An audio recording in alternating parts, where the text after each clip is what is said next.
자, 할렐루야. 자, 오늘은 이제 하나님의 음성 듣는 법. 제가 이제 약 20 몇 년 전에 그 성령과 예언 사역 세미나를 있지 않습니까? 그래서 하나님의 음성 듣는 법을 훈련시키고 아마 한국에서는 최초로 알고 있습니다만 그 세미나를 한 것은 그 하나님의 음성 듣는 법의 원리들을 좀 말씀드릴 겁니다. 자, 여러분 이 성경에 보면은요, 이제 사도와 선지자, 또 구약에서는 율법과 선지자, 또 다른 개념으로 말씀드리면 말씀과 성령이라는 개념이 있습니다. 그게 우리 기독교 신앙의 두 기둥이라고 볼 수가 있습니다. 그러니까 마태복음 17장에서 변화산에서 예수님 좌우에 이 모세와 엘리야가 나타났다는 것은 중요한 의미가 있습니다. 이게 로마서 3장 21절 말씀인데, 모든 것이 다 이 율법과 선자의 증거를 받아야 됩니다. 율법이라는 게 뭡니까? 모세 오경을 의미하는 것이죠. 거기에서 하나님의 말씀이 이렇게 주어졌으면 그 말씀이 바로 우린 진리라고 믿고 있는 것이고, 그 말씀이 증거를 해야 된다는 뜻입니다. 그 다음에 이것이 또 어디서 확인되느냐? 선지서에서 확인이 돼야 돼. 예언자 입술을 통해서 그게 예언이 되어져야 돼. 그래서 예수님의 탄생, 메시아의 탄생도 마찬가지입니다. 모세가 이제 떠나게 되면은 나 같은 또 선자를 보낼 것이다 라는 개념이, 이게 물론 여호수아를 의미하는 것인가 예수를 의미하는 것인가 논쟁의 여지가 있습니다만, 그러나 어쨌든 간에 예수님께서는 모세가 나에 대해서 이렇게 말씀을 나에 대해서 말했다 이런 표현을 이렇게 요한복음에서 말씀하시죠. 그 성경 말씀은 모두 나에 대해서, 나를 지칭하는 나에 대한 예언이라는 말씀을 예수님께 하시는 것이죠. 그 다음에 물론 예언서에는 예수님의 동정녀 탄생, 또 베들레헴 탄생, 이런 메시아의 탄생은 많이 예언되어 있죠. 이것이 바로 율법과 선자의 바로 증거입니다. 그 대표인 율법의 대표 모세와 그 다음에 선자의 대표 엘리야가 변화산에 나타나서 예수님을 메시아 하나님 아들로 증거하는 것이 바로 마태복음 17장 사건입니다. 자, 그런데 이것이 바로 기독교의 정체성을 의미합니다. 기독교는 어떤 종교인가? 하나님의 말씀을 받아서 전합니다. 하나님의 말씀을 받아서 그걸 따라갑니다. 그 말씀을 받는다. 자, 모세는 출애굽기 19장 이하에 보면은 시내산에서 하나님의 말씀을 돌비에 받죠. 그러나 예언서에 보면은 이제 어느 때가 오면은요, 이제 우리 신비의 말씀이 기록된다는 말씀이 있어요. 하나님의 성령에 의해서 신비에 기록되고, 또 요한서 2장 28절에 보면은 이제 늙은이나 젊은이나 남종이나 여종이나 할 것 없이 하나님의 신을 부어주어서 환상을 보게 하고, 그리고 계시의 말씀, 메시지를 우리 인간들이 듣고 보게 한다는 그런 말씀이 예언서에 기록되어 있지 않습니까? 이 말씀이 이루어졌다고 사도행전에서는 오순절날 성령이 임하시고 사도들이 귀신을 쫓고 병자를 고치고 죽은 자를 살리고 예언할 때 이런 말씀이 이루어졌다고 사도행전에서 그걸 반복하고 있어요. 그 본문을 인용해서 이런 걸 볼 때 기독교는 정체성이 뚜렷합니다. 바로 교회는 사도와 선자의 터 위에 세워줘야 됩니다. 사도는 하나님의 그런 능력을, 표적을 나타내고 말씀을 전하고, 물론 사도도 예언을 합니다. 선자는 또 사도를 세워주는 역할을 합니다. 당신은 하나님의 사도로 부름받았습니다. 대표적인 게 바로 사도행전 9장에서 아나니아 선지자가 바로 사울을, 핍박자 사울을 너는 이방인을 위한 도구로, 그릇으로 부름받았다. 그래서 그런 선교사의 사명을 알려주죠. 그리고 안수함에 역시 눈에서 비밀이 떨어지고 보게 되었다고 되어 있지 않습니까? 이런 걸 보면은 역시 선지자도 병도 고치고, 그다음에 이적을 행하고 예언을 하고, 그래서 각 교회를 이렇게 순회하면서, 당시 초대교회는 거의 가정교회였습니다. 아니면 토굴 이런 데서 구려서 예배를 드리고 했는데, 그런 초대교회를 순방하면서 순례하면서 사도와 선자는 감독 역할을 합니다.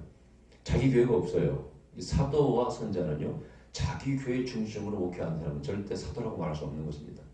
사도와 선자는 교회를 개척합니다. 그리고 이를 디모데 또 여기서 목회하고 목사를 세운 다음에 또 다른 지에 가서 6개월, 1년 혹은 몇 년 복음을 전하고 교회를 든든하게 세운 다음에 또 떠나갑니다. 그리고 결국은 다 순교했죠. 이게 바로 사도와 선자입니다.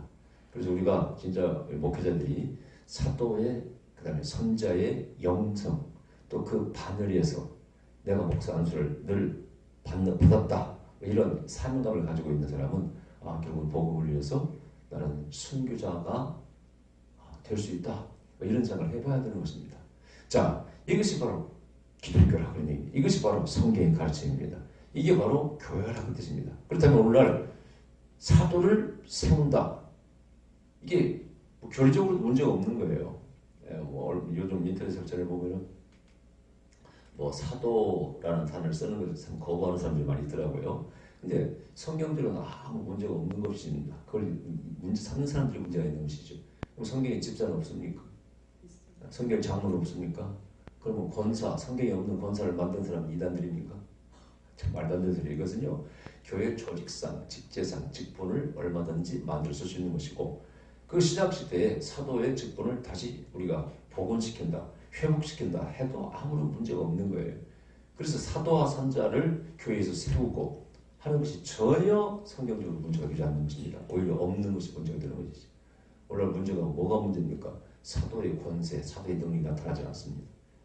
진정한 예언자가 없어요. 시공 문제라든가 모든 문제에 하나님 음성을 들어서 하나님 뜻이 이렇습니다. 이렇게 해둡니다라고 강력하게 하나님의 뜻을 전하는, 선포하는 그런 예언자가 없는 것이 문제입니다. 여러분, 다윗과 우리가 솔로몬을 갖다가 비교할 때 다윗은 죄를 지었지만 결국은 그래도 회개하고 돌아왔고 하나님께 합당한 자라는 말을 듣습니다. 근데 솔로몬은 처음은 좋았습니다. 큰 번영을 이루었습니다. 부귀와 영광 모든 뭐 다 누렸습니다만은 말로가 좋지 않습니다. 결국 그 아들 때에서 나라가 갈라지잖아요. 그것을 왜 그렇게 되었을까라고 연구해 보니까 솔로몬 옆에는 선지자가 없었다는 것이죠. 다윗 옆에는 나단이라는 훌륭한 선지자가 있었어요. 왕이라도 잘한다면 쳐서 예언하는 것이죠. 내가 국가대 연도 많이 했고 뭐 틀린 거 없지 않습니까? 탄핵이 올 것이다. 당선되는 그날 밤 박근혜 대통령 당선되는 그날 밤 꿈을 보여주셔. 그 다음부터 예언했잖아요. 근데 그때 욕도 하냐고 먹었어요. 어떤 사람은 나뭐 정치적인 왜 발언하냐고 따지는 사람도 있더라고요. 근데 예언자가 성경에 뭐 예언의 어떤 뭐 영역이 따로 있습니까? 성경에서 예언자들은요, 부동산 투기하면 그걸 신랄하게 책망합니다. 집을 사서 집을 이띠에서 터서 사는 사람들 이렇게 표현되어 있어요. 또 복부인 얘기도 나옵니다. 여인들이 막 돈이 많아가지고 돈을 만푸는 복부인 얘기도 나와 성경에. 다 예언자가 신랄하게 쳐서 예언합니다. 그래서 정의와 어떤 그런 모든 사회 기강이라든가 그 다음에 교회나 성도들의 기강 또 윤리적인 문제 이런 문제를 갖다 신랄하게 아주 무섭게 쳐서 예언하는 것이 바로 예언자들이에요. 그게 정치 분야면 정치를 쳐서 예언할 수 있는 것이죠. 또 오늘 예언자가 없는 게 문제입니다. 예언자를 세우지 않는 게 문제라는 뜻이에요. 우리 기독교 정체성을 정확히 알아야 돼. 우리는 분명히 예언의 정도입니다. 말씀을 받았습니다. 토라라고 하는 모세오경도 말씀을 받았어요. 그 다음에 수많은 예언자들이 하나님의 말씀을 재확인합니다. 재확인해. 그래서 이 예언자라는 것이 너무나 중요하고 무조건 제가 그동안 20년 일을 한국에서 예언자를 한 다음에 많은 예언자를 해왔습니다만 어쨌든 저는 항상 긍지를 가지고 있습니다. 성경은 살아있는 것이죠. 하나님은 살아계시는 것이죠.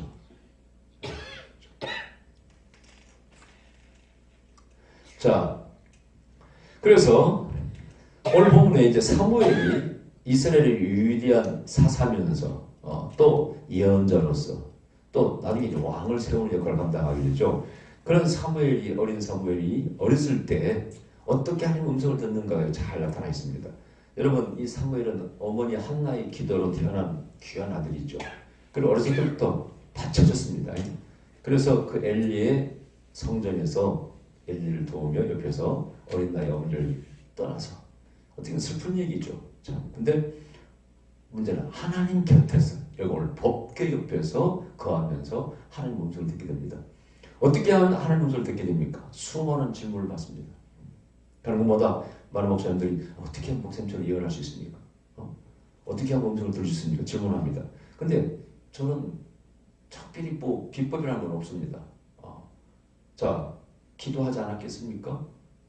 기본적으로 기도하지 않았겠습니까? 예, 밥만 먹으면 와서 교회에 기도했습니다. 아침밥 먹고 기도하고 그 지하교회 때 또 새기도도 가서 기도하고 또 헌신하지 않았겠습니까? 저는 예수전당 불신족 길거리에 찍으면서 청년역들에서 스피커 들고 가서 마이크 들고 혼자 가서 전도하고 또 병원에 가서 일주일에 2번씩 전도하고 뭐 헌신 안 했겠습니까?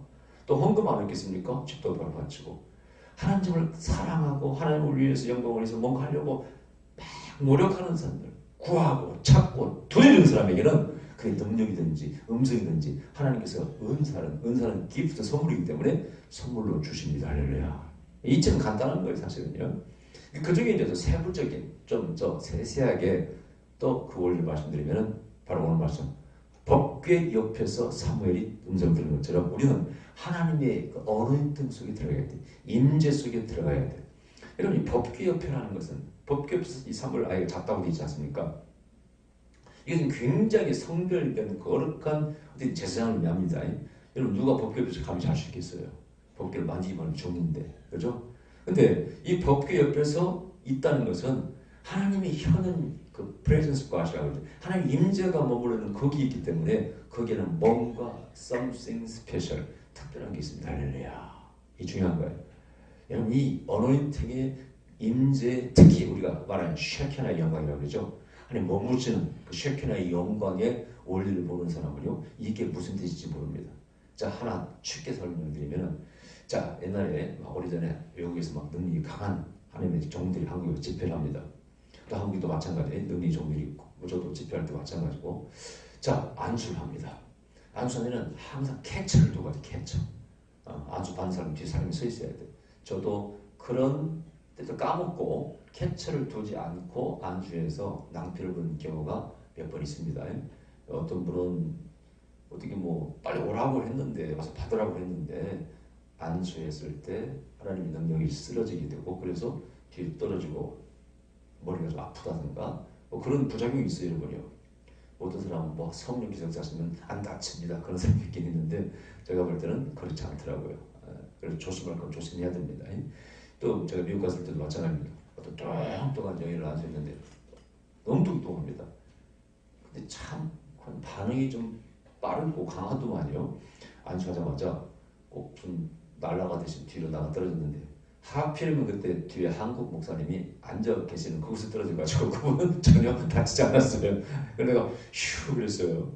그 뚱뚱한 미국 여성인데 근데 그런 것이 이 영성 사역자들은요 뭐 비일비재하죠. 그런 것들이. 근데 항상 어떤 일이 일어날 줄 모르니까 안수할 때는 항상 캐처가 받는 사람이 뒤에 준비하고 서 있어야 됩니다.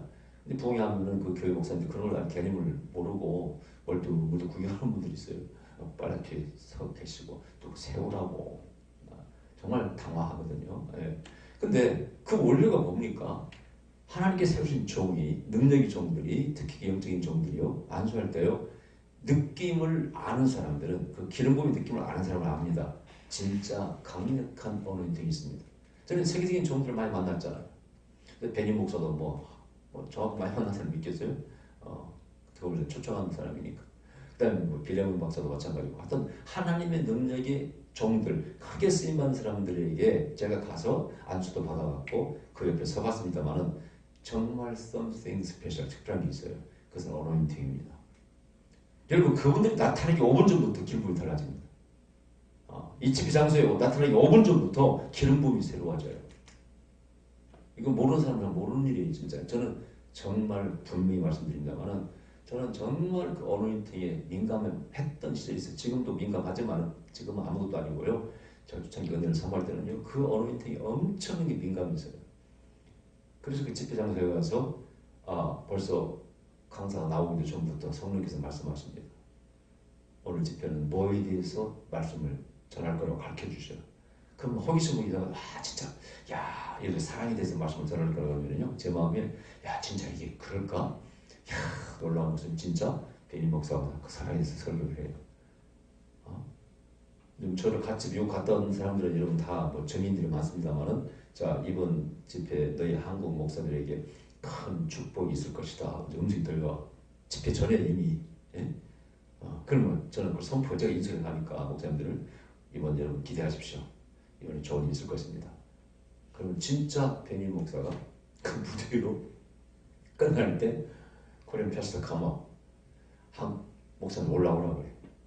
이야 그걸 한 번 경험한 게 아니야. 제가 뭐 여러분 이 방송을 보는 분 가운데 저와 더불어 미국을 같이 갔던 분들은 아마 다 기억할 거예요.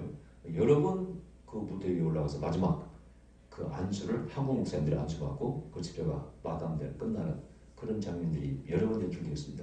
저는 근데 놀라운 게 그런 음성을 들었어요. 그 민감한 어노인팅, 기름 부음에 민감한, 야, 그때가 부럽네요.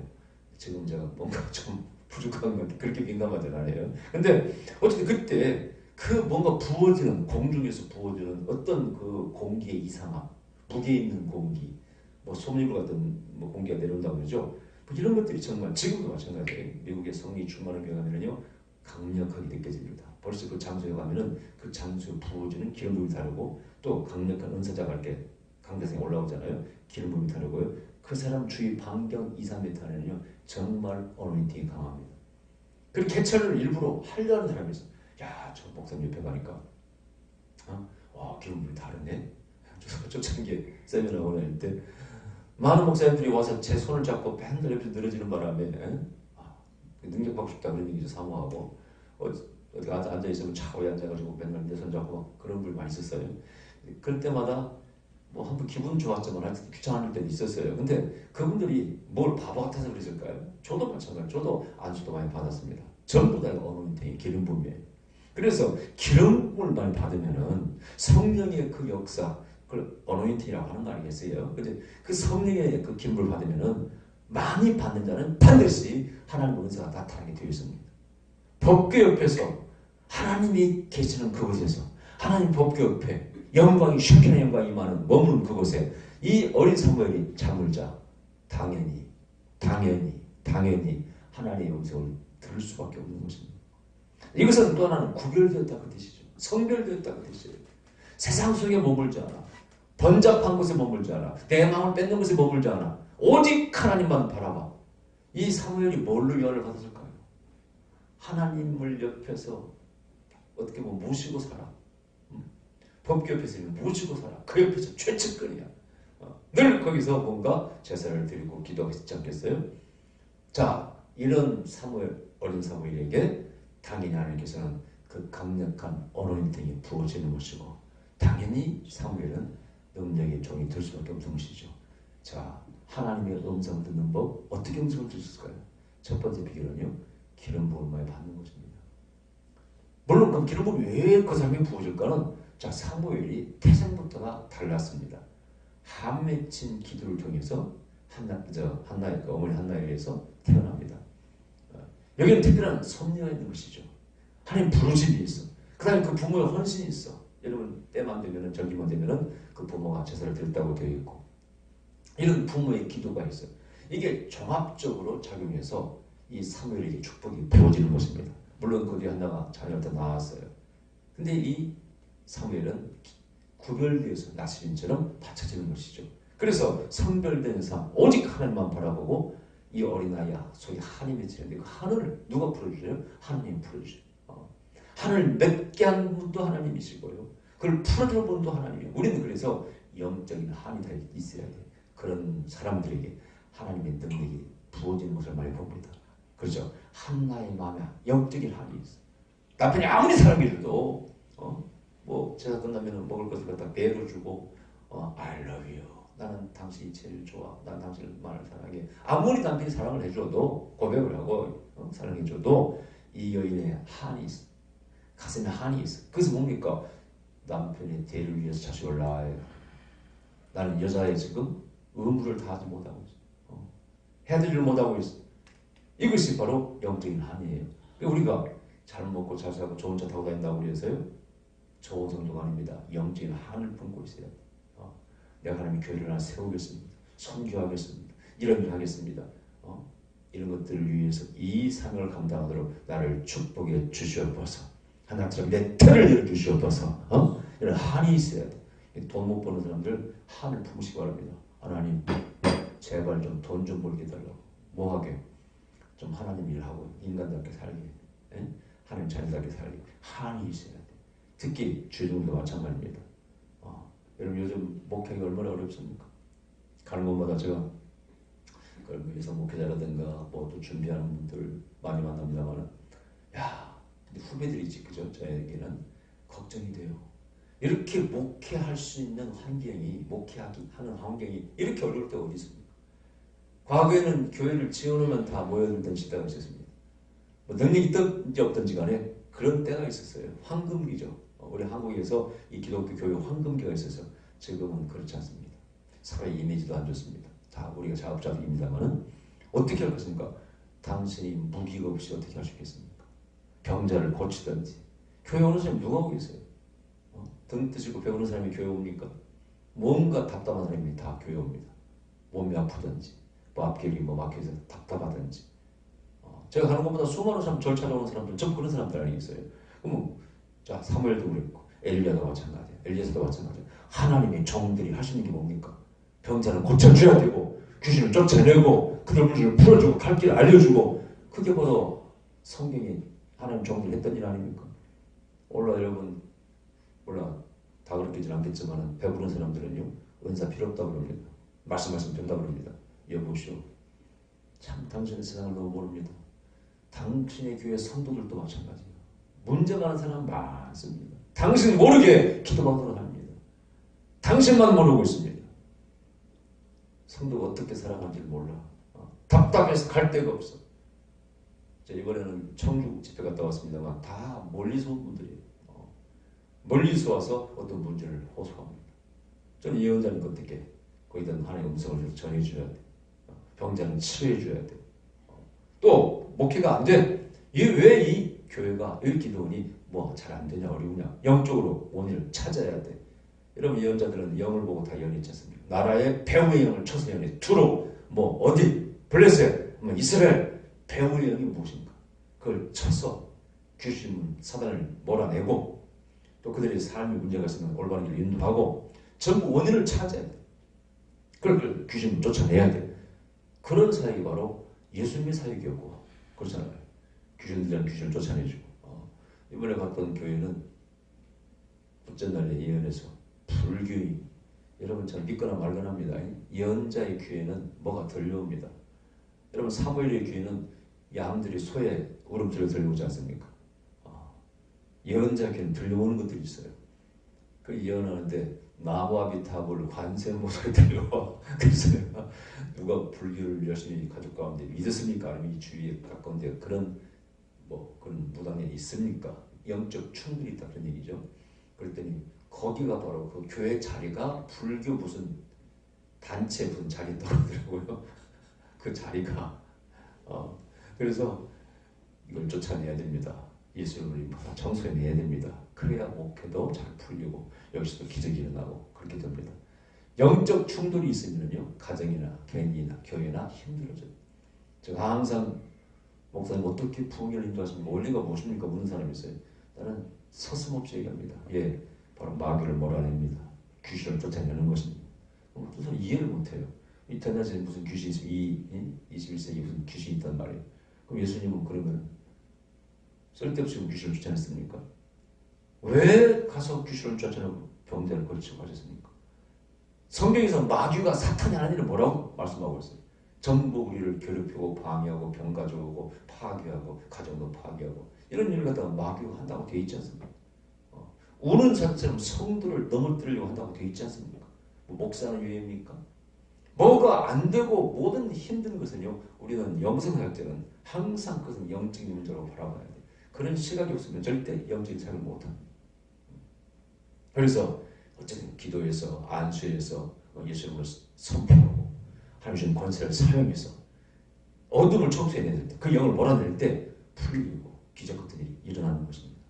이 원리를 모르는 분들은요 웃기면 부흥인 줄 알아요. 재밌게 웃기면 부흥이 그것도 은혜는 돼요. 저도 반대하지 않습니다. 저도 잘 웃길 수가 있으면 웃기고 싶어요. 그냥 웃으면 마음이 편해지잖아. 기분이 좋아지고 몸도 웬만하면 낫습니다. 잘 웃고 막 그러면 3일만 웃어보세요. 웬만하면 병 낫지.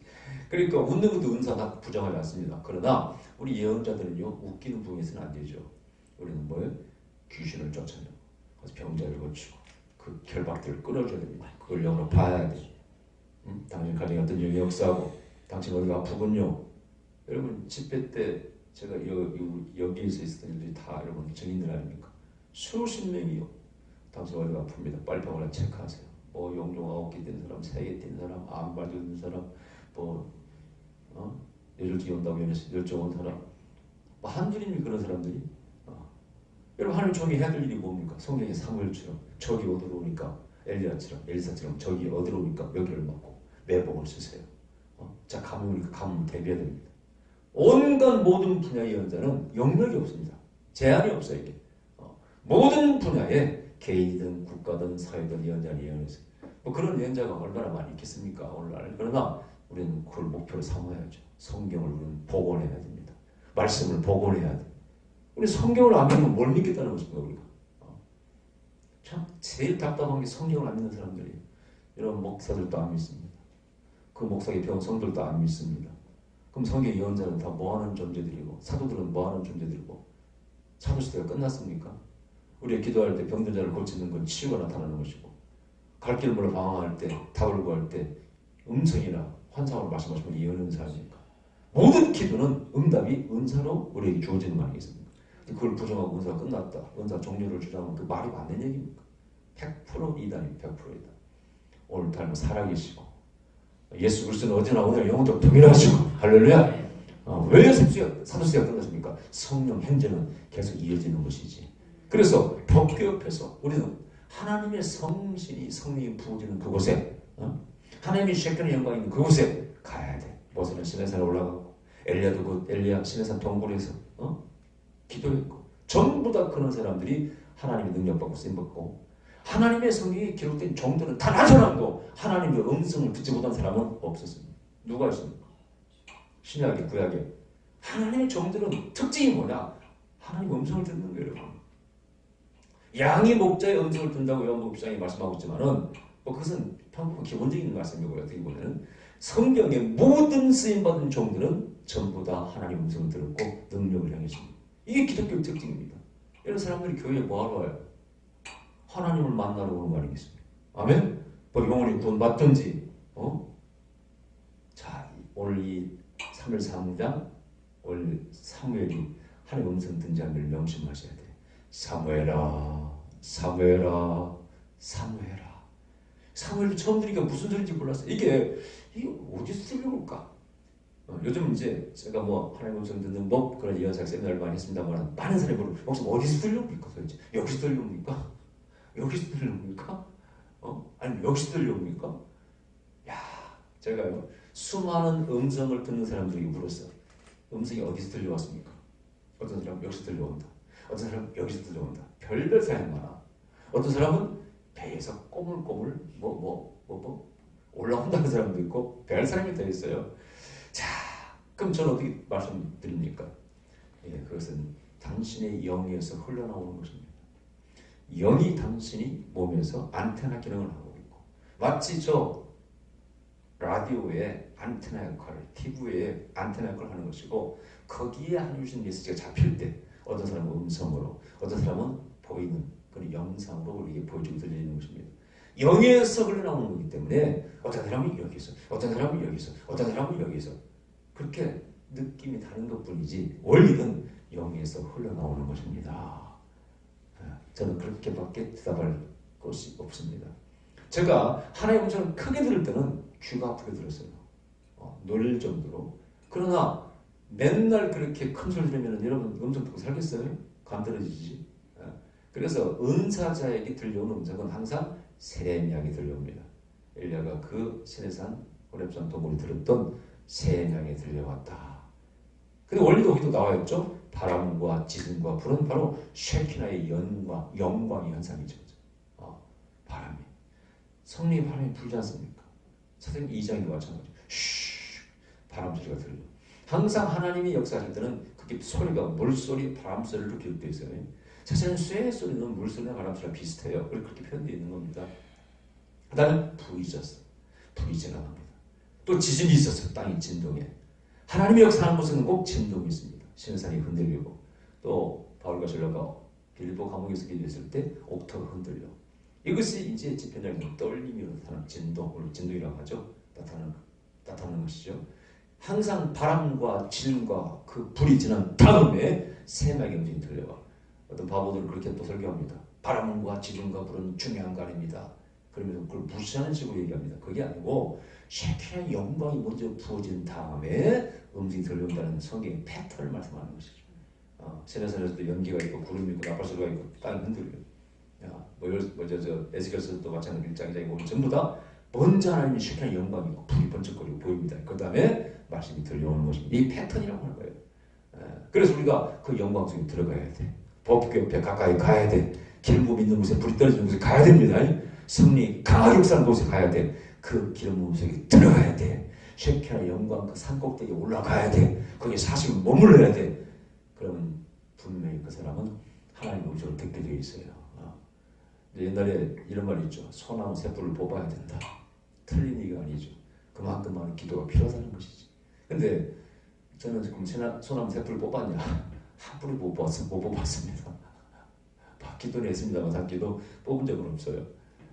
저는 이것저것 다 했죠. 아까 기도도 많이 해야 되는 것이고 뭐 헌신도 해야 되고 하나님을 사랑하는 자 그런 자에게 주시는 거기 때문에 다 헌신도 많이 하고 해야 됩니다.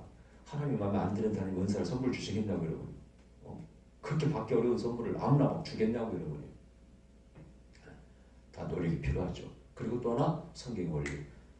모세가 여호수아에게 안수할 때 하나님의 신이 여호수아를 감동하고 할렐루야. 또 사무엘이 뿔에다 기름을 부어다가 어린 다윗에게 부었을 때 역시 하나님의 신이 감동합니다. 또 바울이 에베소 교인들을 안수할 때 그들이 성령 충만해서 방언과 예언하게 됩니다. 이게 성경의 원리예요. 이 원리대로 해야 돼. 그래서 안수도 많이 받아야 돼. 즉 능력자에게 권능의 종들에게 안수 받고 은사가 열리고 영적 체험분이 많죠. 어떤 분은 또 참 똑똑한 분들이 있어요. 내가 유명한 누구한테 안수 받아봤는데 아무것도 임하는 게 없더라. 왜 그렇게 말을 가볍게 함부로 하는지 몰라. 당신이 도대체 누구에게 안수를 받고 뭐가 열려? 그렇게 대단한 당신 대단한 존재야. 당신을 안수해준 그 목사님은 그 능력을 받기 위해서 산기도 하고 금식기도 하고 헌신하고 인생을 바치고 일생을 노력해서 받은 그 은사인데 당신은 어떻게 안수함을 받고 음성을 듣기로 하고 뭔가 불을 체험하기로 합니까? 교만도 그런 교만이 없어요. 그렇게 쉽게 받으면 누가 못 받아? 특히 이성적인 사람들, 기자들이 능력 종들을 테스트하려고 나 한번 기대해 보세요. 당신이 안수해서 내가 뭘 느끼면 인정하겠습니다. 참 웃기는 소리죠. 웃기는 소리. 저도 처음에 이 임재를 느낄 때 얼마나 사모했는지. 다른 사람은 느끼는데 다른 사람은 떨고 춤추고 노래하고 뭔가 성령이 잡혀서 막 현상을 나타냈는데 나는 아무리 안수하다도 아무것도 임하는 것도 없어가지고 얼마나 제가 마음속으로 사모했는지. 오직 했으면 사탄아 너 뭐하고 있느냐 너라도 나에게 한번 주어봐라 한번 느껴보자. 그렇게 했지만 사탄도 조용하더라고. 그런 과정을 통해서 구하고 구했을 때 하나님께서 나중에 때가 되니까 저에게 부어주신 거 아닙니까? 저도 사모할 때는 많이 사모했습니다. 겸손한 마음으로 심지어는 여집사한테도 머리만 빼놓고는 손을 갖다가 앞에 얹으면서 나 안수해달라고. 당신은 음성을 듣는데 나는 목사님은 못 들으니까 창피해 죽겠고 부끄러워 죽겠고 나 이제 체면 버렸으니까 좀 안수해 줘.